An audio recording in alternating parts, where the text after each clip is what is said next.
Onun क्या दलील? Doktor साहब मैं ऐसा करे जी तो दियो ना से अत्के करूं बुकत वात याची necrosis. नस तो चाट ये वंकस जल्द से जल्द सिटी न चाट. कितेगी श्राप कट sterilize करते सिटी चाट जल्दी. ये कितेगी इस काल से मेनिश वाता है इस काल से पहले पूरा खरस मज पची खरोई नुन चाट. ठीक है जो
अभी तक हम ये समझ चुके हैं कि हेरोइन जैसे सब्सटेंसेस एक एडिक्ट को बहुत ही ज़्यादा डिपेंडेंट बना देते हैं, लेकिन लॉन्ग टर्म यूज से ये इंसान अंदर से बिल्कुल खोखला हो जाता है। ये उसके जिस्म और दिमाग में कोई चीज़ नॉर्मल ही नहीं छोड़ते। आपकी क्या उम्र है? 90-20। और अभी क्या कर रहे हो आप? काम फ्रूट बेच रहा हूँ और ऑटो चला रहा हूँ। अब बताओ आप स्टार्ट कहाँ से आपने किया? 60 एज था 70। कैसे? जम्मू में क्या, मैं दोस्त के साथ गया था, मेरे को माँ का प्रॉब्लम थी, यूट्रस प्रॉब्लम। फिर हम जम्मू गए डॉक्टर के पास, फिर हम इलाज कर रहा था, फिर मेरे को दोस्त उधर लगाया, उसने मैं उनके साथ गया, फिर मैंने उनसे माल हेरोइन दिखाया, मगर मैं हेरोइन नहीं कर रहा था, मैं खाली चरस पी रहा था। फिर मैं उधर गया, मैं पैसे भी मेरे को अकाउंट में था, फिर मैं हेरोइन लगाया, फिर मैंने हेरोइन शुरू किया जम्मू में। वो कहाँ से लाते थे? जम्मू से, बड़ी ब्रह्मू से और संगम। हाँ? दोस्त लाके नहीं, उधर दे रहा था। उसके बाद फिर मैंने उसके बाद छोड़ दिया, फिर मैं रहब गया। फिर मैंने रहब के बाद भी नहीं छोड़ा, क्यों, दोस्त आया था, उसने फिर करवाया, माल फ्री में दिया। जब फिर तोड़ शुरू हो गया, फिर मैंने जुगाड़ वगैरह में पैसे किया, वापस जुगाड़ बुगाड़ किया, लाया फिर वापस माल। घर वालों को कब पता लगा? मेरे को स्ट्रोक आया था घर में, फिर घर वालों को पता लग गया, उसने मेरे को कमर में देखा, फिर उसने बेड के नीचे देखा इंसुलिन, उससे मेरे को स्ट्रोक इसी वजह से आया? हाँ, मैंने हेरोइन किया था, फिर मैंने शराब किया था, फिर मेरे को स्ट्रोक आया था। फिर क्या किया उन्होंने? फिर ऐसे मिच गया मैं, फिर वहाँ एडमिट किया तो ठीक हो गया। आपकी सेहत पे कितना असर पड़ा है? बहुत ऐसा। कैसे एक्सप्लेन करो? अंदर जमीन तो लीवर भी डैमेज होता है, सब कुछ डैमेज होता है, इसलिए ब्लड भी डैमेज होता है, जिससे ब्लड पहले था अब नहीं होता है, किडनी पे वो भी डैमेज होता है। मैं 90 किलो था, मैं इतना पतला नहीं था, मैं इतना मोटा था। फिर मैंने नशा शुरू किया, फिर मैं ख़त्म हो, पूरा बॉडी भी। खाने पीने का मन नहीं हो? कुछ नहीं, बस ईट खाल जेट कर। फिर पैसे कहाँ से लाते थे आप? मैं फ्रूट बेच रहा था। फ्रूट में आते थे इतने पैसे? हाँ, मैं 3,000-4,000 कमा रहा था शाम तक। फिर उस 4,000 का ये करते थे? माल कर रहा था। पहले मैं घर में पैसे रखता था अकाउंट में, घर वाले को भी दे रहा था। जब मैं फिर नशे में घुस गया, फिर मैंने ऑटो बेच दिया, अकाउंट में पैसे निकाला, फिर घर में भी मजबूर हो गया पैसे निकालने, माँ को भी पीटा, पैसे निकाला, मेरे को पैसे तो तोड़ हो रहा था, और अपने दोस्त भी फ़ोन कर रहा था, आ जाओ जल्दी ला पैसे।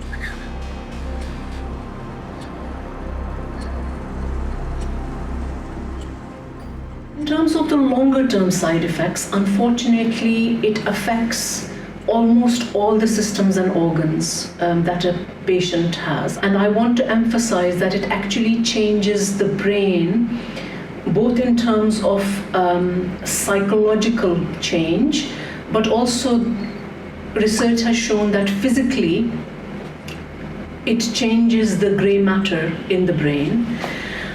जब भी पेशेंट हमारे पास आते हैं वो पहले स्टार्ट करते हैं चेजिंग से। जब उनको उस चीज़ में मज़ा नहीं आता है फिर वो कहते हैं कि नहीं हमें कुछ नया करना है, तब उसके बाद वो आईवी यूज़ करते हैं। जब भी वो आईवी यूज़ करता है पहली चीज़ होती है कभी कभार पेशेंट्स को डेथ भी हो सकती है। सो ओवरडोज डेथ भी हो सकती है, या कभी पेशेंट्स को पता होती है कि हमें कितना डोज करना है, वो कंटिन्यूसली करते रहते हैं तो उसके बाद उनकी जो वेन्स होती है वो वेन में नहीं चला जाता है, वो मसल में चला जाता है। तो उस चीज़ की वजह से क्या होता है उनके जो बाकी मसल्स अगर हम देखें आर्म के, सो वहाँ पे इसके रिलेटेड इन्फेक्शंस होते हैं, एब्सेस हो सकता है, नेक्रोसिस हो सकता है। Last time we had one patient जिसको यही चीज़ हुई थी, उसको उसके साथ साथ नेक्रोसिस हुआ था। नेक्रोसिस ये होता है कि एक इन्फेक्शन हैंड में पूरे हैंड में हुआ था, ठीक है ना, उसको फिर ये हैंड एम्पुटेट करना पड़ा क्योंकि जब भी उसके बाद ब्लड सर्कुलेशन प्रॉपर नहीं होती है किसी ऑर्गन में, उसके बाद वो ऑर्गन थोड़ा डैमेज होता है। So over a period of time not having proper oxygenation तो नेक्रोसिस होगा। वो पता ही है कि वो अब ठीक नहीं होगा, ये इन्फेक्शन फैल तो नहीं जाए, उसकी वजह से क्या करना पड़ता है वो चीज़ काटनी पड़ती है, उसको एम्पुटेट हैंड करना पड़ा। Because you are injecting it, your risk of blood-borne infections, HIV, hepatitis C, hepatitis B, you are at a hugely increased risk. And when we are talking about Kashmir, so Kashmir in this perspective, unfortunately, she share karan needles. And when we are sharing needles, you are actually multiplying this risk by 100-fold. HIV patients हमारे पास आते, HIV के अभी बहुत कम आते लेकिन hepatitis के बहुत आते। अगर हमारे पास 10 पेशेंट्स आते आउट ऑफ 10, 7 to 8 पेशेंट्स उनमें हेपेटाइटिस C पॉजिटिव होते हैं। इवन वी आर सीइंग वही चीज़ें कभी कभार क्या होते हैं, वो अगर मैरिड पर्सन है कभी कभार उनके जो पार्टनर्स होते हैं वो उन बेचारों को पता भी नहीं होता है हमारे साथ क्या हो रहा है। उनकी जो वाइफ हमारे पास, हम उनको कहते हैं इनको भी टेस्ट, उनको भी कभी कभार HCV पॉजिटिव आता है। You are also damaging your liver as a result, because hepatitis C, hepatitis B, it has a direct impact on the brain or on the liver. Then people who take heroin, because it's a respiratory depressant, your lungs get affected, and people who misuse heroin, they self-neglect. Unfortunately, tim chin pannis panas khayal thawan ki. As a result, chit gasan timan chances of pneumonia, chances of recurrent chest infections, chances of having this respiratory depression, even tuberculosis. But agar is heart ich kat karo, pericarditis chu gasan, infection chu gasan, cardiomyopathy chu gasan even patients. In females, your menstrual cycle, your hormones, all of these things are very much affected to the point that you lose your normal hormonal balance. इस series को बनाने के दौरान हमने female addicts के साथ interview करने की कोशिश की, लेकिन प्राइवेसी कंसर्न्स की वजह से वो सामने नहीं आना चाहते थे। गौर करने की बात ये है कि फीमेल ड्रग एडिक्ट्स की तादाद भी बढ़ती जा रही है और इसे लाइटली नहीं लिया जा सकता है। हालत इशू एम कम से कम 3 सासम दवा रेतस बी लादाल सन बदल 3.5 यम चैन चले बे लागान वाज 3.5 बे कम फोट गस आसन खान गस ज्यादा अमिस लिवर डैमेज वुनकन यु सुबह कम से कम 2 ग्राम 2 ग्राम थन थन वह लिवर डैमेज बे दित कम से कम 4 लट नार मगर 4 लट बट चीज बाबा जैसे मेहरबानी अस अमी शिकायत क्या बे जन कम कम कजन कम बेड शीट वाह बे गो 2 लट गमस राजात पस पानस खुदकशी कड़न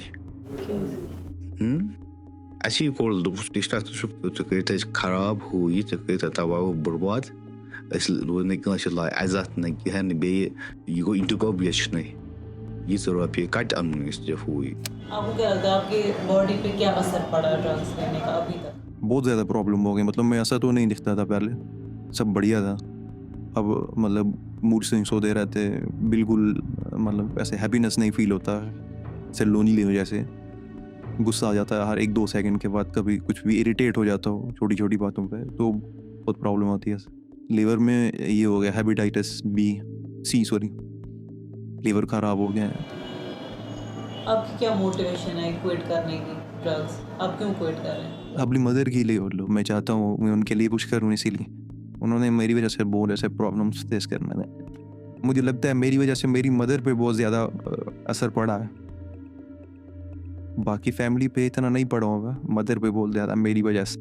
मेरे ऐसे मतलब 3-4 साल गए, मैं स्कूल भी नहीं गया, उस दौरान हेल्थ भी गई, और मतलब मेरे इसमें फैमिली में जितने भी रिलेटिव वगैरह है सबसे ऐसे अनबन हो गए, सबसे मैं ऐसे लड़ाई की, हर एक कोई फ्रेंड्स वगैरह अब है नहीं, कोई कुछ नहीं है। फ्रेंड्स क्यों नहीं? वो थे ना, जो उन्हें छोड़ना पड़ा, उन्हें रखता तो फिर मैं यहाँ नहीं होता। रंजी वो सब वैसे ही लोग थे। तो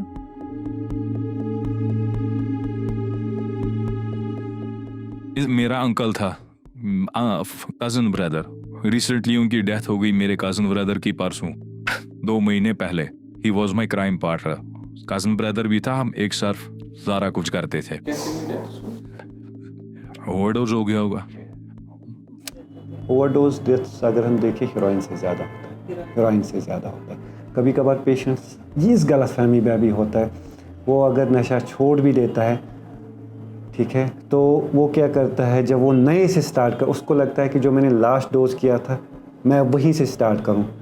माना कि पहले जब उसने स्टार्ट किया 0.5 ग्राम से, लेकिन जब उसने बंद किया वो उस वक्त 1 या 1.5 ग्राम करता था, सो अब ये नए से करता है, उसको लगता है कि मैं अब फिर से यही डोज करूं। सो कभी कभार वो भी होता है कि जब ठीक होने के बाद पहला ही डोज करेगा, वो भी उसके लिए निकालना। जो ये इंसुलिन वाला होगा, ये इंसुलिन नहीं करेगा, ये फॉइल नहीं करेगा। अगर इसको 5 महीने, 6 महीने, 1 साल बाद भी करना होगा, ये इंसुलिन ही प्रेफर करेगा। जब ये फिर इंसुलिन बॉडी में ऐसे इंजेक्ट करता है, वहीं पे उसकी रिएक्शन हो जाती है, क्योंकि बॉडी पकड़ नहीं पाती है 5 महीने बाद, 6 महीने बाद को। वैसे ही यही ज़्यादा है, हार्ट अटैक स्टेज ज़्यादा आती। जब स्टार्ट किया था तो ऐसे ही मतलब फन में किया था, बट आगे जब भी लाइफ में कोई भी प्रॉब्लम आई, फिर उसको ओकेजन बना के ज़्यादा किया। मतलब जब भी कोई प्रॉब्लम आएगी मैं डबल करता था ऐसे। तो उसमें मेरे को 2 बार आउटडोज भी हो गया, लेकिन बच गया। 2 बार ऐसे हो गया था, ब्लैकआउट हो गया था मुझे 8-9 सेकंड के लिए, कुछ पता नहीं था, लेकिन फिर सही हो गया। फ्रेंड्स के साथ में उन्होंने कुछ पानी वानी दिया, ऐसे हार्ट को किया तो सही हो गया। अंजर जैसे लोगों ने ड्रग्स का सबसे घिनौना रूप देखा है, लेकिन अपनी फैमिली के लिए इसे छोड़ने की कोशिश कर रहे हैं। रिकवरी की जर्नी लंबी और मुश्किल होती है, लेकिन नामुमकिन नहीं।